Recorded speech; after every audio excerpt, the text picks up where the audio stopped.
Assalamualaikum warahmatullahi wabarakatuh. Perkenalkan, nama saya Novita, mahasiswa program studi pendidikan matematika semester 7 STKIP Muhammadiyah Kuningan. Saya merupakan salah satu peserta Lomba Liga Media Pembelajaran Matematika Limas Jabar 20. Di sini saya akan memperkenalkan dan menjelaskan media pembelajaran yang telah saya buat. Saya membuat media pembelajaran interaktif yang bernama G-Learning. Nah, huruf G di sini sendiri berarti geometri. Kenapa geometri?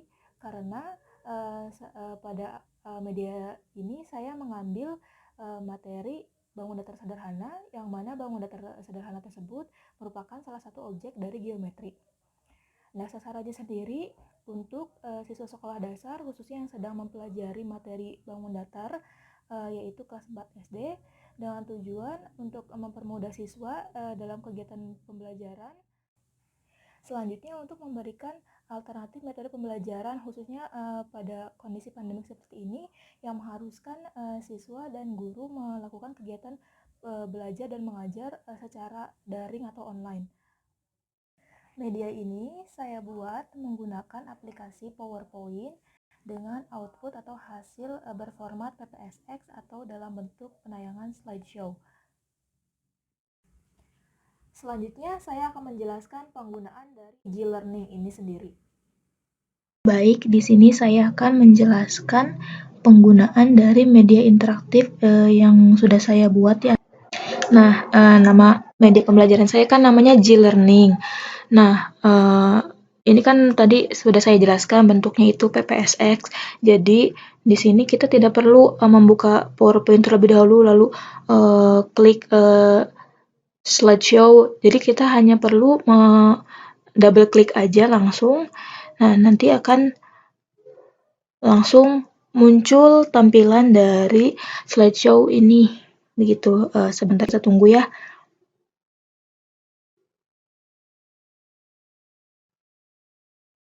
Seperti ini tampilan pertama dari media interaktif yang telah saya buat, yang tadi namanya G-Learning ya.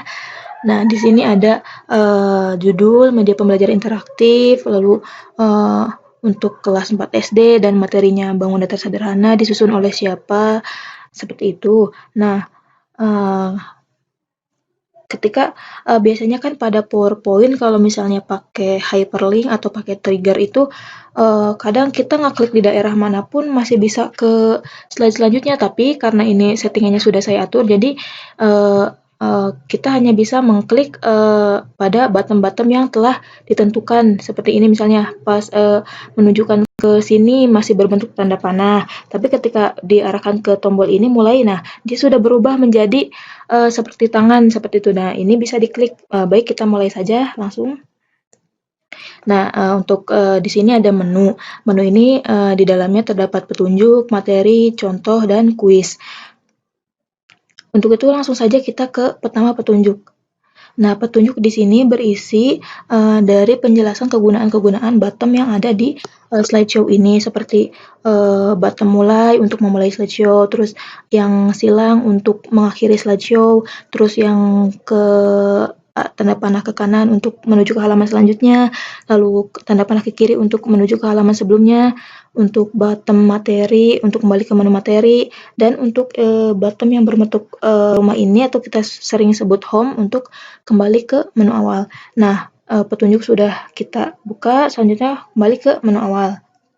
Nah, sekarang di materi. Nah, karena tadi saya sudah menjelaskan bahwasanya saya mengambil materi bangun datar sederhana.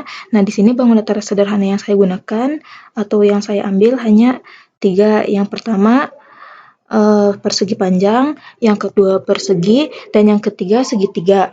Langsung saja kita buka yang pertama ya. Nih, persegi panjang. Nah, persegi panjangnya di dalamnya itu ada definisi atau pengertian dari persegi panjang itu sendiri.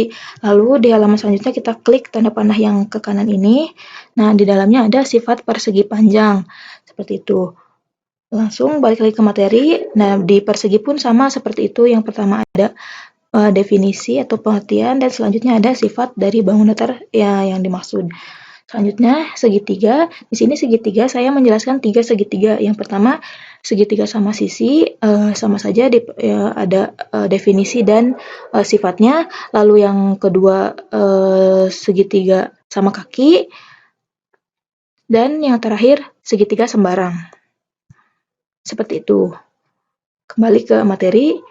Nah, karena di sini tadi materi sudah dijelaskan ya tiga-tiganya, kita langsung saja balik ke menu awal. Nah, setelah materi, di sini ada contoh. Langsung saja kita ke contoh. Nah, di contoh ini dijelaskan dari benda-benda yang berbentuk bangunan datar sederhana di kehidupan sehari-hari. Di sini ada contoh benda berbentuk persegi panjang. Selanjutnya ada contoh benda berbentuk persegi dan contoh benda berbentuk segitiga. Seperti itu. Nah, karena contoh sudah dijelaskan, langsung saja ke bagian terakhir yaitu kuis. Nah, di sini kuis saya membuat 5 soal pilihan ganda. Nah, nanti untuk teknisnya bisa siswa misalnya disuruh ngeklik sendiri jawaban mana yang mereka pilih. Nanti muncul jawaban benar atau salahnya seperti itu. Misalnya untuk pertanyaan yang pertama, benda di bawah ini merupakan bangun datar. Misalnya kita jawab persegi. Benar. Kalau misalnya kita jawab salah, misalnya segitiga, akan muncul emoji sedih seperti itu. Untuk pertanyaan selanjutnya pun sama, hanya mungkin beda jawaban benarnya. Misalnya kita jawab yang ini salah, terus yang ini benar. Nah, untuk soal ketiga sama masih berkaitan dengan bangun datar ya. Benda di bawah ini merupakan bangun datar, apa kita jawab misalnya persegi panjang. Sama saja ya seperti itu. Dan yang terakhir berikut ini merupakan sifat-sifat persegi panjang kecuali, nah kita lihat sifat yang bukan persegi panjang itu yang mana, misalnya yang ini. Karena keempat sifat sisinya sama panjang itu merupakan sifat persegi, seperti itu. Dan yang terakhir juga jenis soalnya karena namanya masih pilihan ganda seperti itu.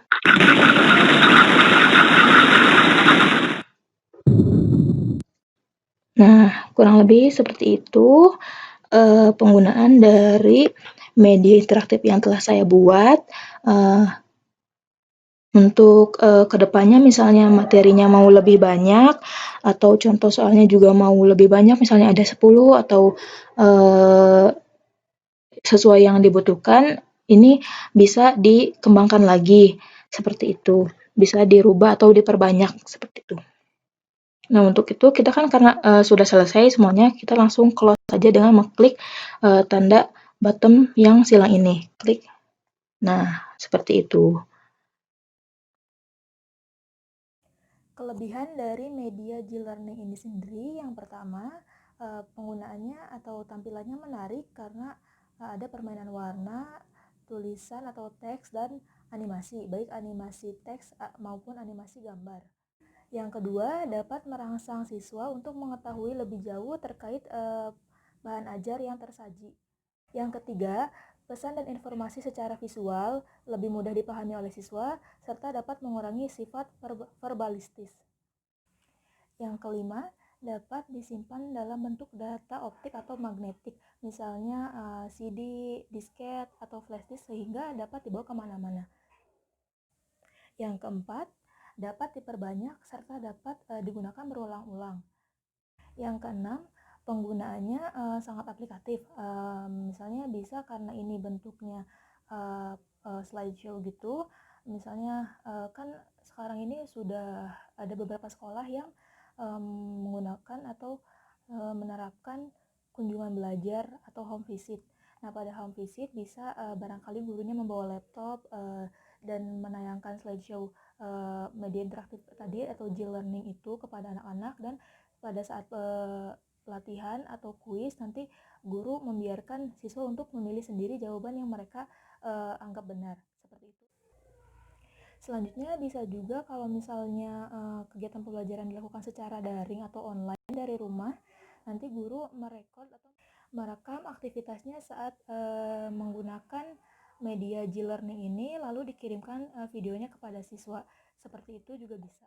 Selanjutnya untuk kekurangan dari media G-Learning ini sendiri, yang pertama membutuhkan keahlian lebih untuk membuat PowerPoint yang benar dan menarik.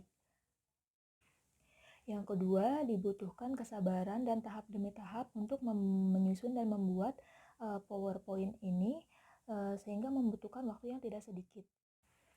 Yang ketiga, peserta didik atau siswa lebih memperhatikan animasinya yang ada di media dibandingkan materi yang tersaji.